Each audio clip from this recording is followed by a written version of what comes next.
We Nigerians, we know the problem. And if we are afraid to say the truth.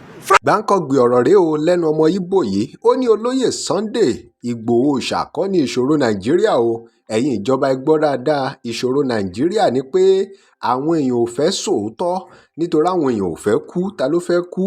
Ṣé àwọn èèyàn kúkú ti mọ̀ pé báwọn bá ní káwọn sòótọ́ àfi kán má wọn balẹ̀ nítorí pé kò sẹ́ni tó fẹ́ gbòótọ́ ọ̀rọ̀. Àwọn ìjọba gan ò fẹ́ gbòótọ́ ọ̀rọ̀. Pé bó o bá ti ń sọ̀rọ̀ báyìí ni wọ́n ti máa wá bọ́n ṣe máa mú ẹ mọ́lẹ̀, tí wọ́n á ti máa wá bọ́n ṣe máa rédè ọ̀dọ̀ ẹ. Arákùnrin yìí wá sọ̀rọ̀ lórí ohun tó ba Nàìjíríà jẹ́ gangan. Mo fẹ́ kẹ́ ẹ gbọ́ o, nítorí tẹ́ ẹ bá gbọ́ á yà yín lẹ́nu wípé ọmọ Ìgbò ló ń sọ̀rọ̀ báyìí. Ó mọ̀rọ̀ tòótọ́, ó mọ ohun tó ṣẹlẹ̀ ní tòótọ́. Ọ̀rọ̀ tó sì ń sọ, ó sọ pẹ̀lú ìdánilójú. Ẹ já gbọ́rọ̀ lẹ́nu arákùnrin yìí nípa ohun tó rí gẹ́gẹ́ bí ìṣòro Nàìjíríà.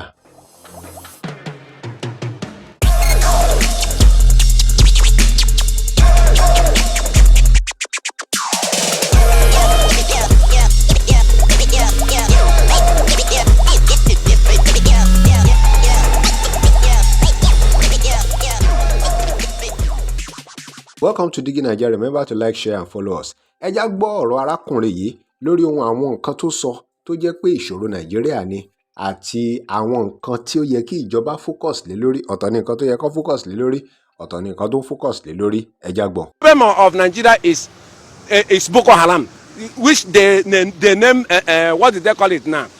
The government choose to name it bandit.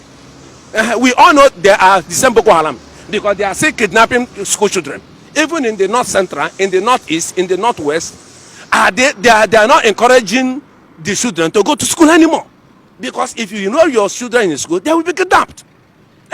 And people are not saying anything. People are paying attention on Sunday Igboho with the other guy from southeast. They call Nnamdi Kanu. What are they saying? He's saying about they marginalize them. They are marginalizing them. Frankly speaking, southeast have been marginalized. They have 5 states there. Other regions have 6 states. One is it northeast that has 7 states.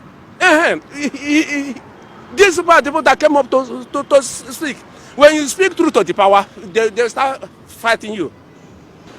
Sunday Igboho, Nnamdi Kanu, there are persons. This agitation is coming up by marginalization. When you are keeping quiet, it is an ideology. For frankly speaking, this is just an ideology. Somebody just waked up the ideology. It doesn't lie on that person alone. The person might be killed. The motion is still there. The movement is still there. There are other people that can move it up. Unless the government will choose to wipe out the whole citizens. When you wipe out the whole city, there is there is this saying that said that when the government they said that military are made to defend the external force, but when military are using against the internal force, which means the citizens are the problem. See, let me tell you. From my opinion, they should call these people to round table. But there is, if the government itself, it all remains the perspective where they are coming from.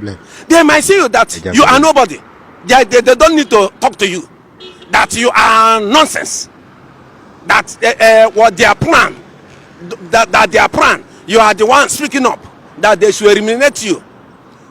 There are so many Yoruba prominent men that are saying, call these 2 people and give them amnesty for crying out loud. On northeast, the Boko Haram, they are giving amnesty. People that went and kill their family, sack them, and they are in IDP homes today. And you still give them amnesty. And some people that are saying that people want to occupy our land. Please, government should come and defend us. They see government are not defending them. They come up and they defend themselves. And the government are seeing them as the enemy. Tó òun lẹ́gbọ́n yẹn o, ẹ̀rí báwo náà ṣe máa fáwọn Boko Haram ní amnesty, àwọn tó ń pààyàn tán láàánú. Ṣé ẹni tí ò láàánú èèyàn máa ń ṣàánú fún ni? Ó lágbára o. Ó hàn dájúdájú pé gbogbo ọmọ Yorùbá gbọ́dọ̀ múra àti tẹ̀síwájú sílẹ̀ o. Òun la ṣe ń sọ pé kí gbogbo ọmọ Yorùbá fìmọ̀ ṣọ̀kan. Ìjọba ò ṣe dáadáa gẹ́gẹ́ bó ṣe sọ, wọn ò ṣe dáadáa sí gbogbo àwọn tó sọ pé Fúlàní dáràndáràn wọ́n wá sórí ilẹ̀ àwọn, wọ́n lọ sí Ìwéré Ilé, wọ́n lọ sí Aláròpọ̀. Ìjọba ò ṣe nǹkan kan, ìjọba ò ṣe nǹkan kan lórí ẹ̀. Ìjọba sì ń bínú pé àwọn tó ní ìlú wọ́n gbé ìgbésẹ̀ lórí ẹ̀. Ilé ìròyìn lórí ohun gbogbo tí arákùnrin yìí sọ. Remember to like, share and follow us. Thanks for watching.